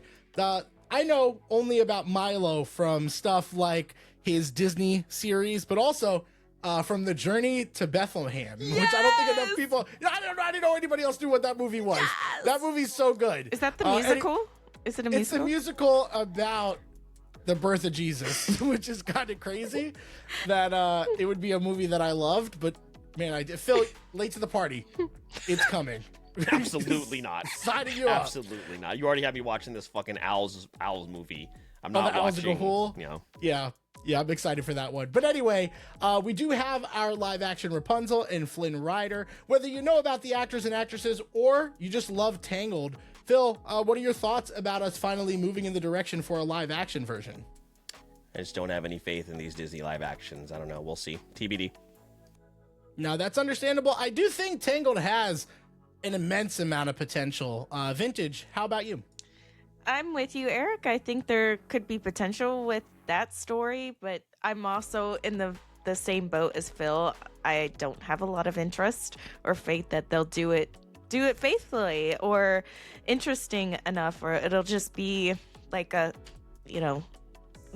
thoughtless, and I hope not. Yeah, absolutely. Rue. Mine's a run-on sentence. I love Tangled. I don't care for live actions, but the people that they cast, I think, are going to knock it out of the park as long as they do well with the script writing and everything. They look beautiful. Catherine let's- Hahn, let- too. Catherine Hahn is a slam dunk. She's great. As Mother Gothel. Yes. So, yeah. If they do it right, it will be good. Remember, Phil, I think when ScarJo was also in talks to possibly be Mother Yeah, Gothel. dude, I'm was- so glad we moved on from that. Holy shit, man. Scarlett Seriously? Johansson, man. Yeah, Yeah. dude, she's in everything. We have to talk about Scarlett Johansson. Once and what did I miss? Once and what did I miss for sure? She's in the news all the time.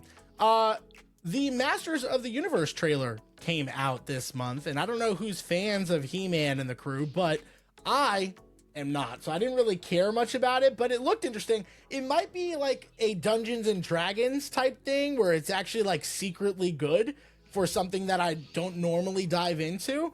But I don't know. You also have Jared Leto as Skeletor, and there was no talking, which is never a good scene. Phil, any thoughts on the Masters of the Universe trailer that came out? Did you even look at it at all? I didn't stop putting Jared Leto and stuff. I'm with you. I'm with you. Tough. Vintage. I mean, it has such a fan following for many years. I hope it's done well. I will watch it. I wouldn't say like I'm a super fan or anything, but yeah, I'll take a look at it. I'll check it out. Yeah. Rue. Didn't He-Man sing that one song or something on YouTube? I'm not sure. Okay. I am worried to look it up now, though, and to ruin my algorithm. So I don't know that I'm gonna look for it. But if you want to send that to me, yeah, if you want to send that my way, you do that. Switching gears to another fandom, Kathleen Kennedy is leaving Lucasfilm after 14 years, and the world of Star Wars will now be led by Dave Filoni, who's going to serve as the creative lead, president, and chief creative officer. I've talked about it countless times on the podcast. The world of Star Wars has eluded me, and it feels like it's left me behind because we focused on a lot of stuff that I didn't watch, stuff like Clone Wars, stuff like Rebels. Now the head of that is going to be taking over, and I feel like we're just definitely going in that direction. I don't love this news, but Phil, is there any reaction to this news in the world of Star Wars? It just kind of reminds me of like the Ubisoft stuff. Like you try to reshuffle who's in charge, but is it really going to make a difference? We'll see. Vintage. What about you? I mean, I wouldn't say I'm not a Star Wars super fan, but I know she had some critics, and a lot of the fanboys or fan people are excited that she's leaving for whatever reasons. I know that she was 14 years is a long time, and I think they were able to take Star Wars and continue that relevance with film and movies and game, all those things that they've done, the TV shows. So I don't really have an opinion on it, but who knows what'll come out of it. I guess it's just wait and see. It's hard to get excited about Star Wars these days. Rue, what about you? When will Star Wars ever end? The answer to that? Never. Nobody knows. I sent you that video, by the way. You did not have to send me that. I see that. I'm in Do Not Disturb. I see the Discord. I'll play that for Patreon. That's Jesus Christ. All right. Listen, we're in the home stretch here. Just like a couple stories here. The next one is in the Marvel world. The latest from an industry insider reports that Marvel Studios has scrapped plans for a standalone Blade film and will now introduce the character as part of a team-up movie instead. Very much like the Batman. Don't know. This might be fake news. Phil, any reactions to the 50th update that we're not getting Blade?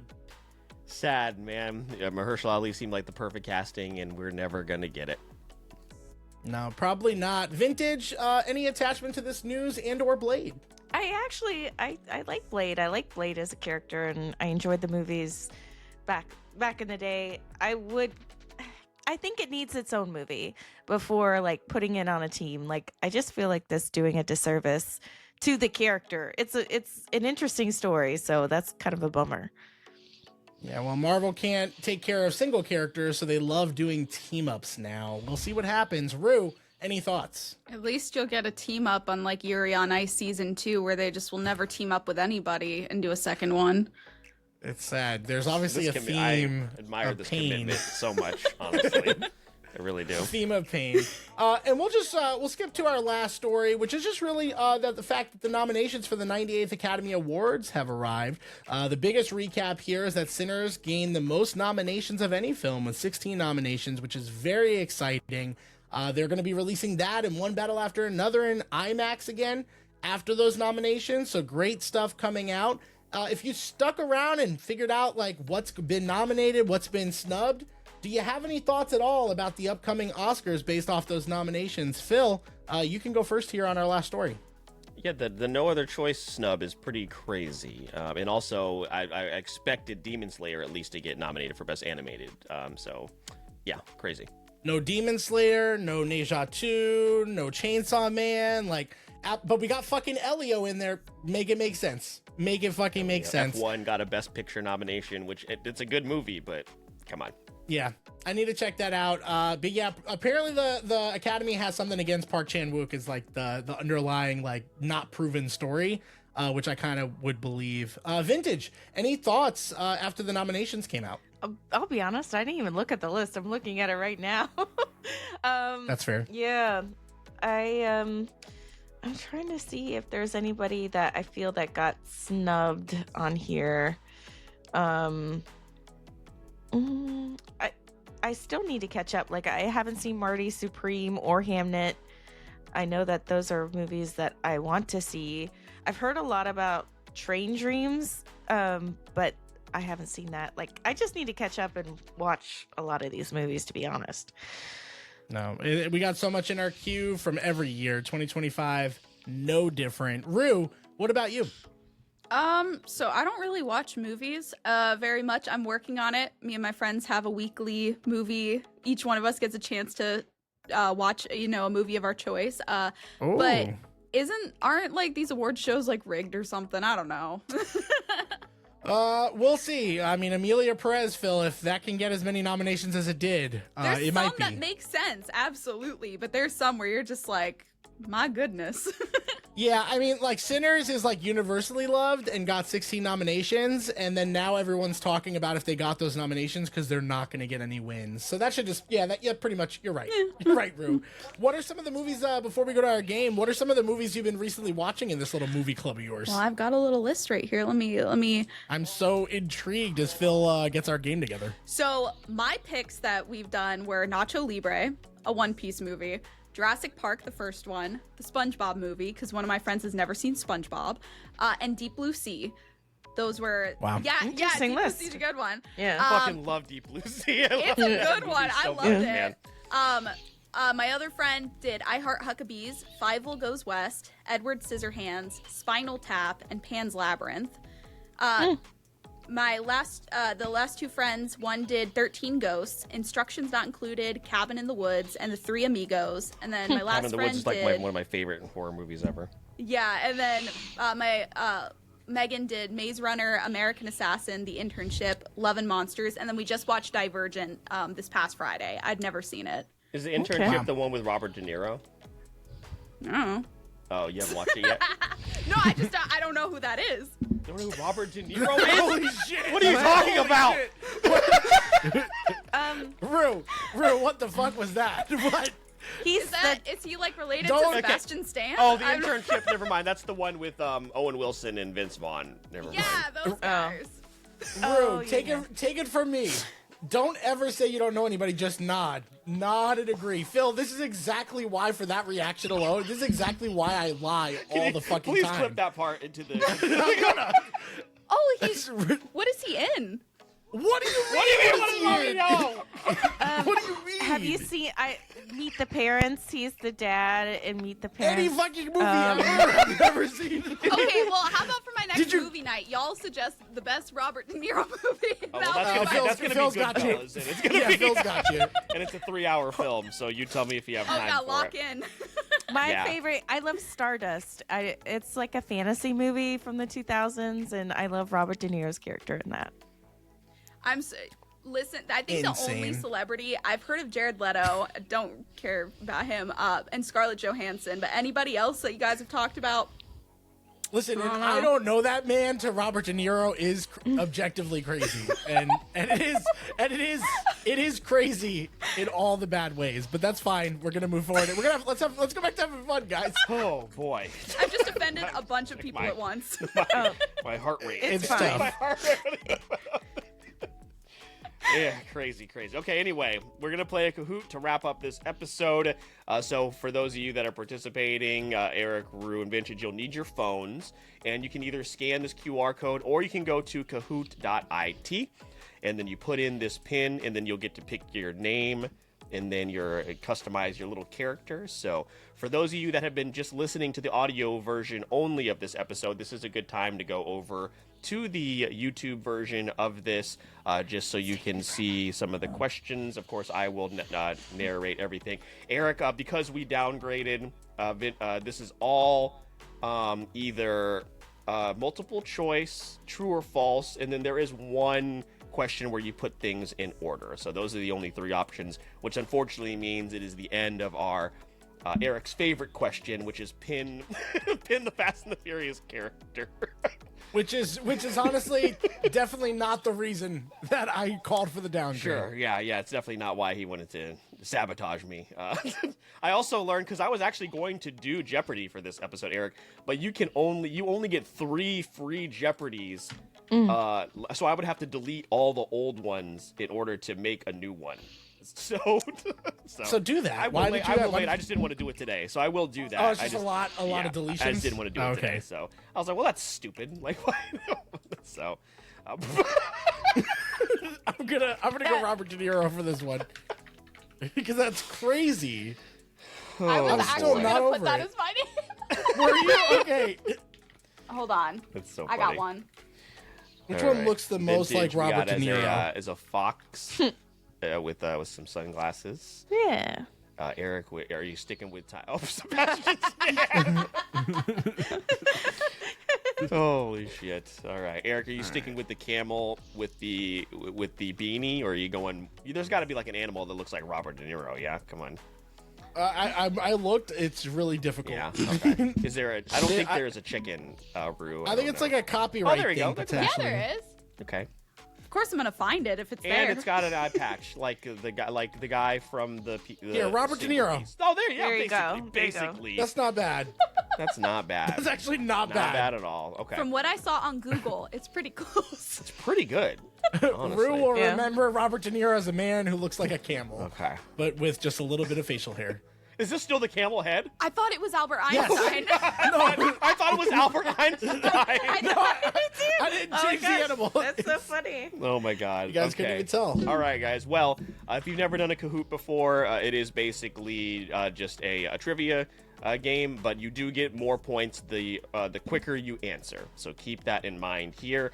These are all pretty much multiple choice, except there are a couple true and false, and there's also one where you need to put some the answers in order. So I didn't know all these reactions were here, so that's funny. Me and Rue were picking like the same reactions. It's fucking hilarious. We're in sync All here. right. So is everybody ready? Yeah. All right. Also, the theme of this is all basically questions about 2025. So pop culture questions from 2025. So that is the theme for this. So let's go ahead and get started. Kahoot. Kahoot Plus, let us know. Yeah, let everybody know that we're paying for this. That's right. All right. What did I Well, miss? January just less. 2026. First question in 3, 2, 1. Multiple choice. What was 2025's highest grossing film worldwide? Was it Lilo and Stitch, Avatar Fire and Ash, Neja 2, or Zootopia 2? Fuck. Eric, how did you not I- get this right? Why did I respond? We just I went didn't over even this. look. I didn't even look at the screen. I just was like, yeah, Zootopia. This one was for you. This was the I layup for know. you. My bad. That's on me. Good lord. The answer is Neja 2. Nobody got it right. Really? That's It's crazy. crazy. I literally looked red, blue, green, and I was like, green. Like, I didn't even look at the yellow one. I Neja like that 2. Avatar was blue. Yeah. Yeah. Yeah. Neja 2, Chinese film that released last year, made a Okay. ton of money.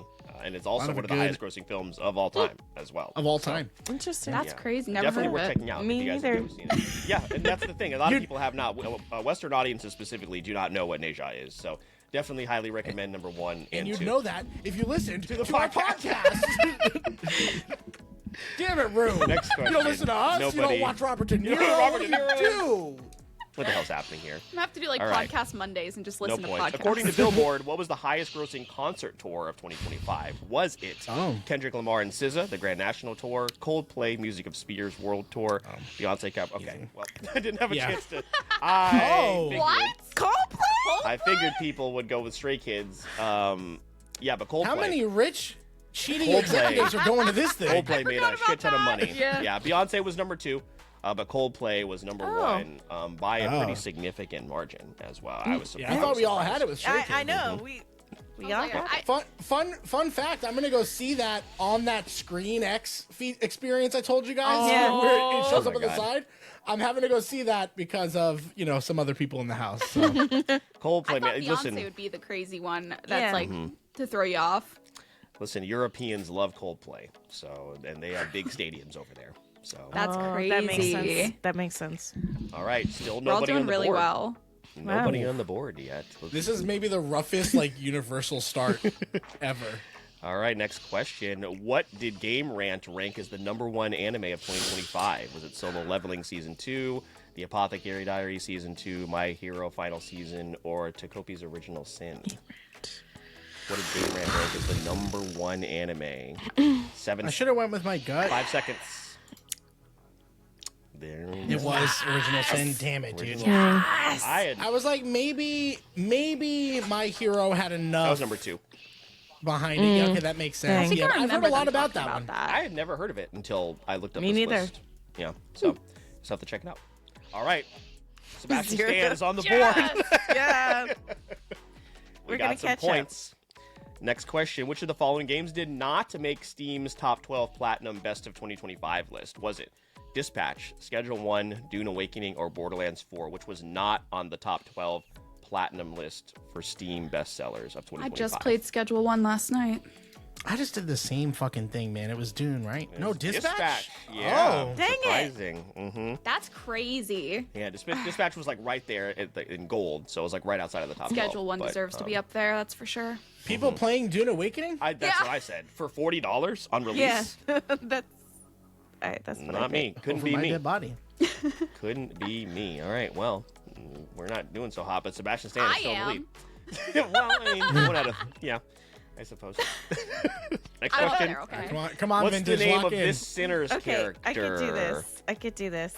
Oh, if I could see What's it. the name of this sinner's character as the photo reveals? Of course, it's one of them, dude. Oh shit. Is it Stack, Smoke, Sammy, or Remick? Who is who? I think All right, oh, two thank people got God. it right. It was Smoke. Yay! Who didn't watch Sinners? Okay, Is that Robert makes De sense. Niro in it? No, Rue, fun fact, that was Robert De Niro. that was actually Robert De Niro. Yeah. I knew he looked familiar. Yeah, new young up and comer. A young black actress, a black actor in Hollywood. Robert De Niro. As All you can right. see by my camel. Robert De Niro is in the lead. Hell yeah. All right, we got some points Just on the like board that. for everybody. Which of these 2025 TV shows have the highest Metacritic score? Alien Earth, The Pit, Pluribus, or Fuck, The I did it Studio?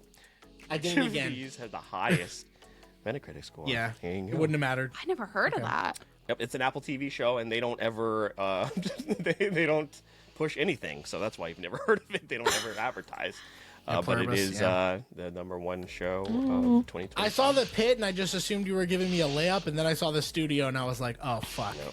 it's probably an Apple show. Nope, yeah. Just the wrong one. Pluribus. So vintage Yeah. to the lead. There we go. All right. I think is this next one the true or false one? No, puzzle. Okay. Here's the no. puzzle. Place these 2025 films in release date order. Release date order. The 4 movies are Chainsaw Man the movie, Paddington in Peru, One Battle After Another, and Fantastic Four First Oh my goodness. Steps. This is the only one where you have to put things in order because it was kind of hard for 2025 Oh man, stuff. I'm gonna fuck up at the bottom here, man. 2025 movies Please. in release date order. Chainsaw Man, Paddington, One Battle After Another, Fantastic Four. We got 2 I answers just took a in. stab in the dark here. That's fair. That's fair. Come on. Okay. Let's One go. person. Dang it. Okay. Let's All right, fucking go. There you go. Nice. Close. I was like, One Battle After Another, did it come out before Chainsaw Man Yeah, or that not? was the That's one the that was only one I tricky. wasn't sure about. That was the Dang it. one that was tricky. Yeah, I tried to space them because it was September, October for One Battle and Chainsaw Man. So, That's why I struggled with that one, yeah. The first 2, I was like, I got that. yeah. So, All right. cool. Eric gets some points there. All right. Hell yeah. All right, Sebastian Stan, gotta step it up here. Here's a scoreboard update for the listening audience. I forgot that's me. Robert De Niro. She's like, who's Sebastian Stan?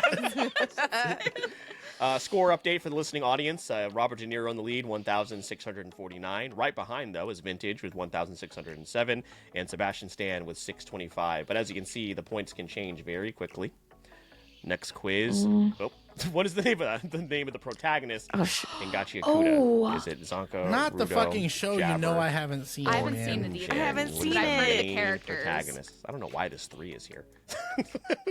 I haven't seen it. Fuck. Oh All my! right, it Damn is it. Rudo. We all. Yes. I knew it wasn't Jabber. I knew that was like a side character. That's the only name I had heard from that show that I knew for sure. I was like, maybe I'll get lucky here. All right, no Gotcha Kuda here. I also have not. I've read the first few pages of the manga. Yeah, it's a reminder to watch it. It's the one from last year that I wanted to check. I heard it's great. Yeah. I heard it's really good. So this is going down as probably the lowest scoring one. For sure. Yeah, we got to check the record books on this one. Yeah. But next one, true or false? Claire Obscura won both Game of the Year and Best Independent Game at the 2025 Game Awards. True or false? Okay, I'm going to answer this, but I am going to have some questions if I got it wrong. Okay. No, Game Awards specifically. Remember that was Indie Game of the Year that had revoked its title. Okay, I was like, is this the one that it technically lost and you're about to trick us? No. 'Cause I was about to be shoot. pissed. Game Oh, Awards yeah. specifically. No. Okay. So that is true. All right, points It's across like the the only board. question I knew. All right, Robert De Niro. And Robert De Niro and Vintage only separated by 5 points here, guys. So Coming after you. You and throwing only in ya, 1,000 Eric. behind. So all you need, Sebastian, is for these two to get one wrong and you to get it right, and you're right back in Exactly. it. So- I ain't worried. All right, next question is a quiz. Which was Billboard's #1 song of 2025? Was it The Bar Song by Shabuzi, Luther by Kendrick and SZA, Birds of a Feather by Billie Eilish, or Die With a Smile, Lady Gaga and Bruno Mars? What did Billboard deem their #1 song of 2025? Ooh, this is tough. Yeah. I'm just guessing. Oh, I should have went with my fucking gut, One person man. got it right. Was that God. crazy. I just know a bar song was in the top 100 for so fucking long. I don't Yeah. get why. But yeah, Die With a Smile makes it. That was my gut choice. I was Alright, looking at Vintage. the names of the people. Yeah, no, that's understandable. All right, Vintage moves ahead. Sole ownership of first place there. Told you. Next quiz. What's the name of this Fast and Oh, the Furious no. character? Oh, dude! Robert De Niro. Ames, Bill No Kim, fucking Ryan way. O'Connor, Owen Shaw. I just innovate, baby. You take away. That's my from favorite me, I character. innovate. That's my What favorite. is the name of this character? Who the fuck? don't Okay, he looks freaking like an know. Ames. You All right, guys fuck said yeah. it. Fuck yeah. All right, I'm still in it. Is it I'm Ames? not. Yeah. I only knew for sure it wasn't the bottom two. Yeah. It was either Ames or Bilkins. I was like, he looks like an Eric, Ames. question for you. Did you even know Alan Richardson was in Fast and the Furious? No, that's why I was shocked. I was like, is that Alan Richmond? Hold on, I'm was- lightheaded. I'm lightheaded. Yeah, I was panicking over here because I was like, I couldn't focus on the names. Yeah, he is in the most recent Like one. Reacher? Yep. He's in this? Yeah, hopefully the next. Which one? Hopefully the most recent one. He's in it. Jesus Christ. Who's not in that movie? Exactly. Hopefully our next Bruce Wayne. But yeah, let's see. All right, Vintage is on a hot streak here. Shit. Robert De Niro behind by 700, and Sebastian Stan just here for the vibes, man. I am. As we go. I like to stay humble. Okay, well, not right. question 5. If we didn't get any points, remember that. All right, next question is a quiz. Which of these films was not nominated for Best Animated Film at this year's Oscars? Well, Vintage didn't even watch Is it that. Arco, Little Emily and the Character of Rain, K-Pop Demon Hunters, or Wallace and Gromit, Vengeance Most Foul? Which of these was not nominated for Best Not Animated Feature? nominated? I heard K-pop Demon I didn't know Hunters there was a wasn't Wallace and Gromit movie. They I used to released- love that when I was a wee. There you go. Oh, okay. Two Well, I people got got it. it I right. got something Yeah. right. Vintage, did Vintage really pick K-pop Demon Hunters? Did. No, Oh my God. that's like the most. Oh, am I popular. gonna get this? Uh-oh. Well, It depends how quickly I did it. Yep. All It right, might be let's me. see. I might have won. Let's No, see. no, Rue, You No, I don't won. think stay out so, of Rue. this. you won. Third place Eric. was Sebastian Stan. Second place, Vincent. Oh, Let's no. Wow. Boom. A 200-point difference because of the. What a comeback. Look at Robert De Niro. I go. love that. There we go. That tall, dark, and handsome son of a bitch. Tall, dark, and handsome. What do you mean? Yeah, because we called him Michael B. Jordan earlier, That's remember? It's a callback, Phil. That is I've true. heard of that actor. I've heard of him. Michael B. Yeah, Jordan? but not Robert De Niro. That's Crazy. insane. Crazy work, man. That's insane. You should stop telling people It's- that. Don't tell people that. Listen, Stop digging the hole. Stop digging it. Don't ever tell anybody that. All right. Well, thank you for participating in the game and also being a part of the very first What Did I Miss for 2026. This Yay. was so much fun. Hope you guys had a good time. Let's, of course, give our guest a moment to plug anything. Vintage, I know you're between projects right now, but you have a lot on, though. You actually messaged me earlier about something, and I'm going to get back to you here after this. But I know you have some stuff, that you're throwing around and workshopping. Is there anything you want to promote here as we wrap up the episode?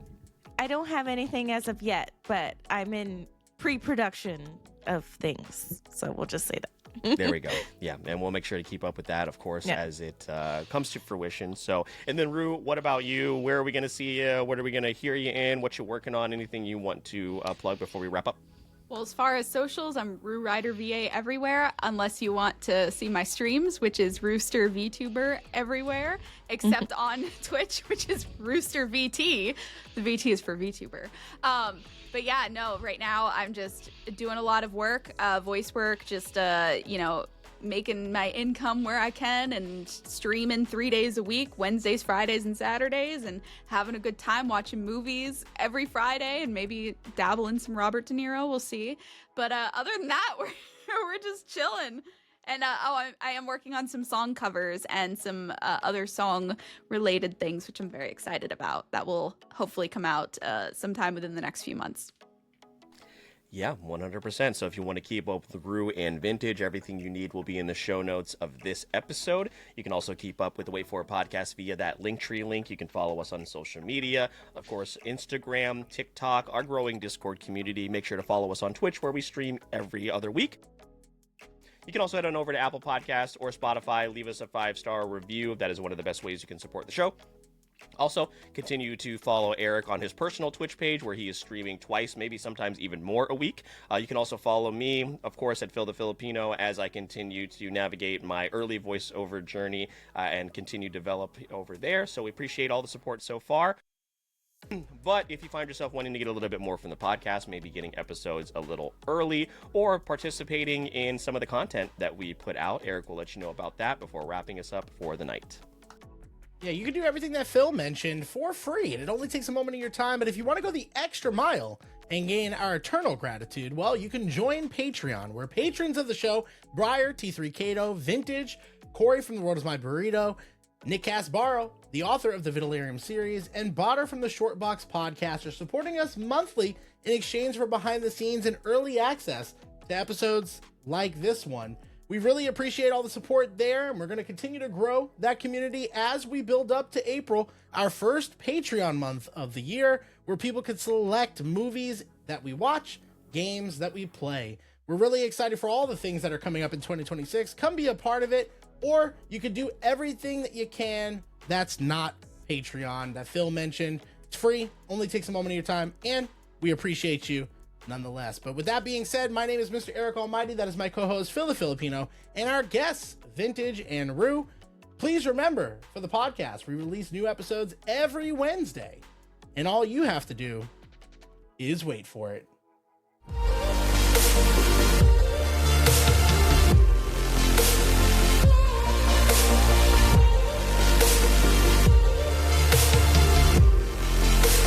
This is the Wait For It podcast.